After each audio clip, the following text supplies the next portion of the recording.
नमस्कार, स्वागत है आपका मुनाफे की मंडी में। मैं हूं आपके साथ तृप्ति उपाध्याय और यहां पर अगले आधे घंटे में तमाम कमोडिटीज पर हम चर्चा करने वाले हैं, बातचीत करने वाले हैं और आपके लिए फ्रेश कॉल्स भी लेकर आने वाले हैं हमारे एक्सपर्ट के थ्रू। कहां पर आज आपके लिए मौके बनेंगे ये भी हम आपको बताएंगे।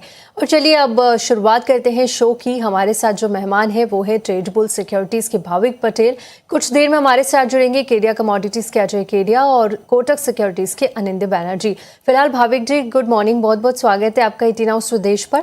और सबसे पहले हम कच्चे तेल के साथ ही शुरुआत करेंगे। भाविक जी, कल के सेशन में बड़ी गिरावट कच्चे तेल के प्राइसेस में देखने को मिल रही थी, लेकिन आज फिर से जो है प्राइसेस ऊपर की ओर जाते हुए, हालांकि इतनी बड़ी तेजी नहीं है, एक माइल्ड तेजी का काउंटर जो है एमसीएक्स पर वो आज सिर्फ क्रूड है। और यहाँ पर जो प्राइसेस की अगर हम बात करें तो क्रूड के प्राइसेस लगातार जो है 7,000 के नीचे ही बने हुए हैं और यहाँ पर अभी भी जो प्राइसेस है 7,000 रुपए के नीचे हैं और हल्की फुल्की तेजी जरूर कह सकते हैं। इंटरनेशनल मार्केट के लेवल्स देख रहे हैं तो यहाँ पर भी जो है ब्रेंट क्रूड और WTI क्रूड दोनों में ही गिरावट देखने को मिल रही है। ब्रेंट $77 पर है, WTI क्रूड 73 डॉलर पर कामकाज करता हुआ। स्ट्रेट ऑफ हॉर्मोज यहाँ पर एक बड़ा मुद्दा था, लेकिन अब यहाँ से जो है यातायात शुरू हो गया है। ऑयल टैंकर्स गुजरते हुए नजर आ रहे हैं और पिछले हफ्ते की बात करें तो ईरान ने करीब 3 करोड़ बैरल से ज्यादा का तेल जो है वो यहाँ पर एक्सपोर्ट किया है। और अभी भी परमाणु प्रोग्राम एक संवेदनशील मुद्दा बना हुआ है दोनों देशों के बीच। हालांकि 60 दिनों के रोड मैप के साथ दोनों ही देश यहां पर तैयार है। भाविक जी, अब कच्चे तेल में क्या रणनीति यहां से बनाकर चलना चाहिए? एक दिन गिरावट देखते हैं, वही दूसरे दिन हल्की तेजी भी नजर आ जाती है, क्या सलाह होगी आपकी? Good morning Tripti ji. Good morning. देखिए, कच्चे तेल में हमने कल गिरावट देखी थी क्योंकि यूएस ने जो ईरान है उनको 60 डेज का वेवर दिया है और जो सैंक्शंस है वो हटाए हैं, तो इसकी वजह से वापस से जो ऑयल मार्केट है उसमें थोड़ी फ्लडी हो सकती है। हालांकि अभी भी मुझे लग रहा है कि 75-73 डॉलर्स के नीचे ब्रेंट का जाना या सस्टेन करना थोड़ा मुश्किल है, क्योंकि देखिए ईरान ने ये भी बताया कि state of Hormuz it will be manage by them, तो वो कभी भी अगर कोई भी कॉन्फ्लिक्ट होती है तो वापस से बंद कर सकते हैं।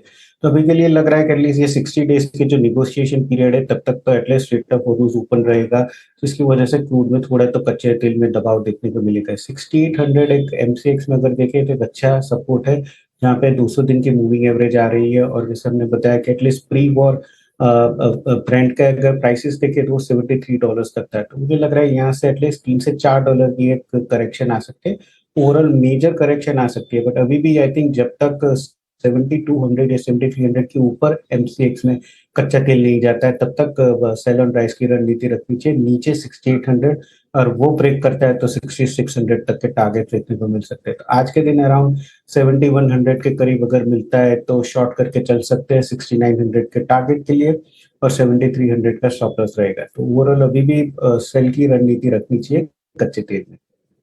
बिल्कुल ठीक, तो सेल की रणनीति ही आप कच्चे तेल में बनाकर चलिए। टारगेट्स और स्टॉप लॉस भी भाविक जी ने यहाँ पर आपको बता दिए हैं। भाविक जी, अब काफी गिरावट आ गई है, $62 पे चांदी चली गई है, घरेलू मार्केट में भी गिरावट है। सही मौका है दाव लगाने का लंबी अवधि के लिए? देखिए, लंबी अवधि के लिए तो मुझे लग रहा है 2 महीने तो गोल्ड और सिल्वर में थोड़ा पेन रहेगा। जैसे बैनर्जी साहब ने भी बताया था कि market is always forward looking, तो अभी मार्केट एंटिसिपेट कर रहा है रेट हाइक में सितंबर में, तो शायद एक बार रेट हाइक आ जाएगा उसके बाद हम देखेंगे कि गोल्ड और सिल्वर में थोड़ी रैली होगी। अभी के लिए जो डॉलर इंडेक्स और यील्ड में ट्रेजरी, इनफैक्ट कल फेड के जो मेंबर्स है गुल्स भी, उन्होंने भी स्टेटमेंट दिया है कि जो इन्फ्लेशन है it is going in wrong direction, और उन्हें उनको भी लग रहा है फेड को कि ये जो इन्फ्लेशन है वो थोड़ी ट्रांजिटरी नहीं है, जिसकी वजह से 1 या 2 रेट का शायद रेट हाइक आ सकते हैं, जिसकी वजह से गोल्ड और सिल्वर में थोड़ी अभी हम देख रहे हैं कि selling pressure. I think silver थोड़ा और वनरेबल लग रहा है कंपेयर टू गोल्ड, तो मुझे लग रहा है कि एक बार $60 के नीचे अगर ब्रेक करता है तो $58 तक भी आ सकता है। बट सिल्वर एमसीएक्स में अगर देखें तो आई थिंक 2,15,000 से 2,05,000 के बीच में जब भी आता है तो डेफिनेटली एक्यूमुलेट कर सकते हैं, क्योंकि 2-3 महीने के बाद जब रेट हाइक शुरू हो जाएगी तब हम देखेंगे कि गोल्ड और सिल्वर में वापस से रैली आ सकती है। तो 2 महीने I think it is going to be a pain. Intraday भी मुझे लग रहा है कि शॉर्ट करके चल सकते हैं, बट क्योंकि वॉलेटिलिटी ज्यादा है तो आई थिंक ऑप्शन वायर थोड़ा ज्यादा रहेगा बेटर। तो गोल्ड मिनी में 2,30,000 का पुट जो है वो बाय करके चल सकते हैं 7,400 के करीब, 8,800 के टारगेट में, 6,500 का स्टॉप लॉस। तो ओवरऑल आई थिंक गोल्ड और सिल्वर में सिल्वर थोड़ी और वीक लग रही है। बिल्कुल ठीक। तो सिल्वर थोड़ी वीक लग रही है, लेकिन फिलहाल आप पुट ऑप्शन के थ्रू यहाँ पर खरीदारी कर सकते हैं। स्ट्रेटजी लेवल्स के साथ हमारी स्क्रीन पर फ्लैश हो रही है। और चलिए अब इसी के साथ मुनाफे की मंडी को हमें यहीं समाप्त करना होगा समय की कमी के कारण। आप तीनों मेहमानों का, भाविक जी, अनिंदर जी और केडिया जी, बहुत बहुत शुक्रिया हमारे साथ जुड़ने के लिए और तमाम काउंटर्स पर अपनी राय रखने के लिए। यहाँ रुकेंगे एक छोटे से ब्रेक के लिए, लेकिन आप कहीं मत जाइए। ब्रेक के बाद भी ईटी नाउ स्वदेश पर खबरों का सिलसिला जारी रहेगा। नमस्कार।